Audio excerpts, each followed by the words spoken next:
A modest request by Oliver Wendell Holmes complied with after the dinner at President Everett's inauguration scene. A back parlor in a certain square, or court, or lane. In short, no matter where. Time, early morning. Dear to simple souls who love its sunshine and its fresh-baked rolls. Persons, take pity on this telltale blush, that, like the Aethiop, whispers, hush, oh hush. Delightful scene, where smiling comfort broods, nor business frets, nor anxious care intrudes. O seasick omnia, I were it ever so. But what is stable in this world below? Medio e fonte. Virtue has her faults. The clearest fountains taste of Epsom salts. We snatch the cup and lift to drain it dry. Its central dimple holds a drowning fly, strong is the pine by Maine's ambrosial streams. But stronger augers pierce its thickest beams. No iron gate, no spiked and paneled door, can keep out death, the postman, or the bore. Oh, for a world where peace and silence reign, and blunted dullness vibrates in vain. The door bell jingles, enter Richard Fox, and takes this letter from his leathern box. Dear Sir, in writing on a former day, one little matter I forgot to say. I now inform you in a single line, on Thursday next our purpose is to dine.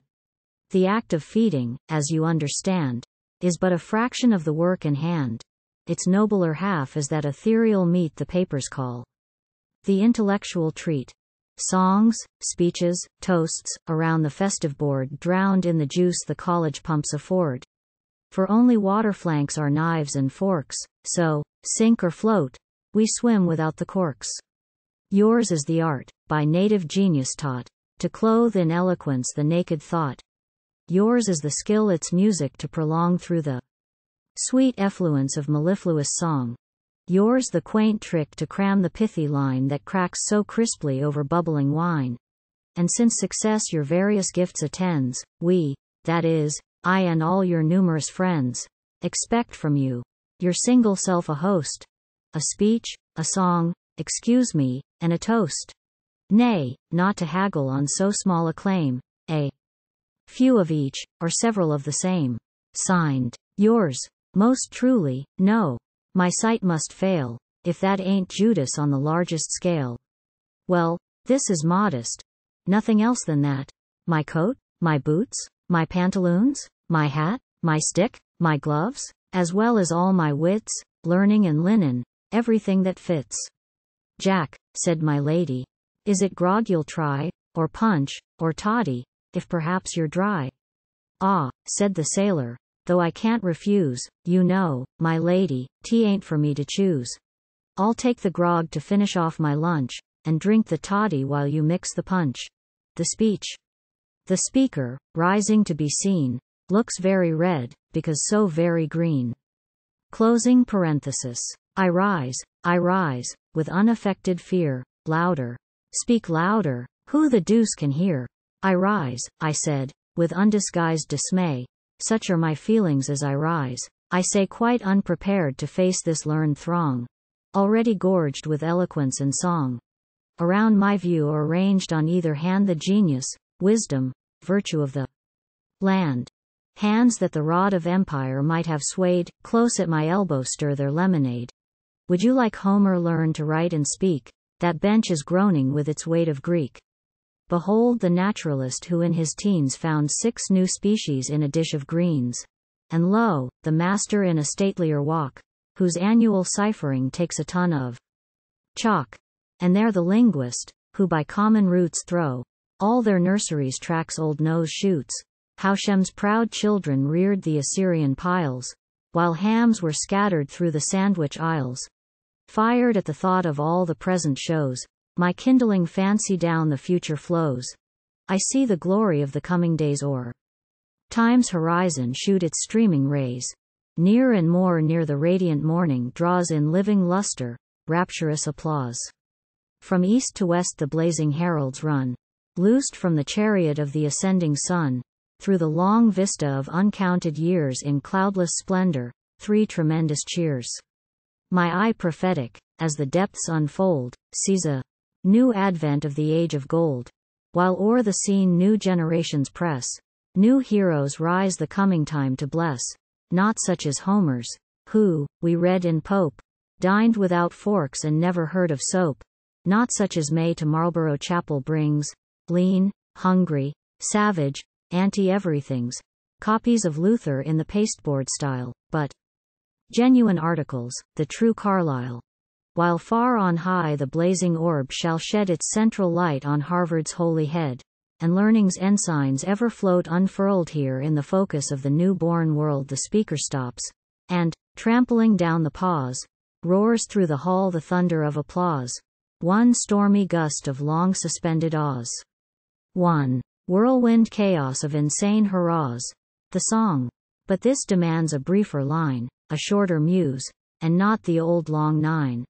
Long meter answers for a common song, though common meter does not answer long. She came beneath the forest dome to seek its peaceful shade, an exile from her ancient home, a poor, forsaken maid. No banner, flaunting high above, no blazoned cross, she bore. One holy book of light and love was all her worldly store. The dark brown shadows passed away, and wider spread the green, and where the savage used to stray the rising mart was seen. So, when the laden winds had brought their showers of golden rain, her lap some precious gleanings caught, like Ruth's amid the grain. But wrath soon gathered uncontrolled among the baser churls, to see her ankles red with gold, her forehead white with pearls. Who gave to thee the glittering bands that lace thine azure veins? Who bade thee lift those snow-white hands we bound in gilded chains? These are the gems my children gave, the stately dame replied. The wise, the gentle, and the brave, I nurtured at my side. If envy still your bosom stings, take back their rims of gold. My sons will melt their wedding rings, and give 100-fold. The toast. Oh, tell me, ye who thoughtless ask exhausted nature for a threefold task, in wit or pathos if one share remains, a safe investment for an ounce of brains. Hard is the job to launch the desperate pun, a pun job dangerous as the Indian one. Turned by the current of some stronger wit back from the object that you mean to hit, like the strange missile which the Australian throws, your verbal boomerang slaps you on the nose. One vague inflection spoils the whole with doubt, one trivial letter ruins all, left out.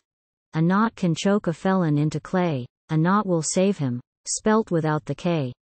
The smallest word has some unguarded spot, and danger lurks in eye without a dot. Thus great Achilles, who had shown his zeal in healing wounds, died of a wounded heel. Unhappy chief, who, when in childhood doused, had saved his bacon had his feet been soused, accursed heel that killed a hero stout. Oh, had your mother known that you were out, death had not entered at the trifling part that still defies the small chirurgeon's art with corns and bunions, not the glorious John, who wrote the book we all have pondered on, but other bunions, bound in fleecy hose, to Pilgrim's Progress, unrelenting foes. A health, unmingled with the reveler's wine, to him whose title is indeed divine. Truth's sleepless watchman on her midnight tower, whose lamp burns brightest when the tempests lower. Oh, who can tell with what a leaden flight drag the long watches of his weary night, while at his feet the hoarse and blinding gale strews the torn wreck and bursts the fragile sail. When stars have faded, when the wave is dark, when rocks and sands embrace the foundering bark. But still he pleads with unavailing cry, behold the light, O wanderer, look or die. A health, fair Themis! Would the enchanted vine wreathed its green tendrils round this cup of thine? If learning's radiance fill thy modern court, its glorious sunshine streams through Blackstone's port. Lawyers are thirsty, and their clients too, witness at least, if memory serve me true, those old tribunals, famed for dusty suits, where men sought justice ere they brushed their boots, and what can match, to solve a learned doubt, the warmth within that comes from cold without, health to the art whose glory is to give the crowning boon that makes it life to live. Ask not her home, the rock where nature flings her arctic lichen, last of living things, the gardens, fragrant with the Orient's balm, from the low Jasmine to the star-like palm, hail her as mistress o'er the distant waves, and yield their tribute to her wandering slaves. Wherever, moistening the ungrateful soil, the tear of suffering tracks the path of toil, there, in the anguish of his fevered hours, her gracious finger points to healing flowers. Where the lost felon steals away to die, her soft hand waves before his closing eye. Where hunted misery finds his darkest lair, the midnight taper shows her kneeling there. Virtue, the guide that men and nations own, and law, the bulwark that protects her throne, and health, to all its happiest charm that lends. These in their servants, man's untiring friends, pour the bright lymph that heaven itself lets fall. In one fair bumper let us toast them all.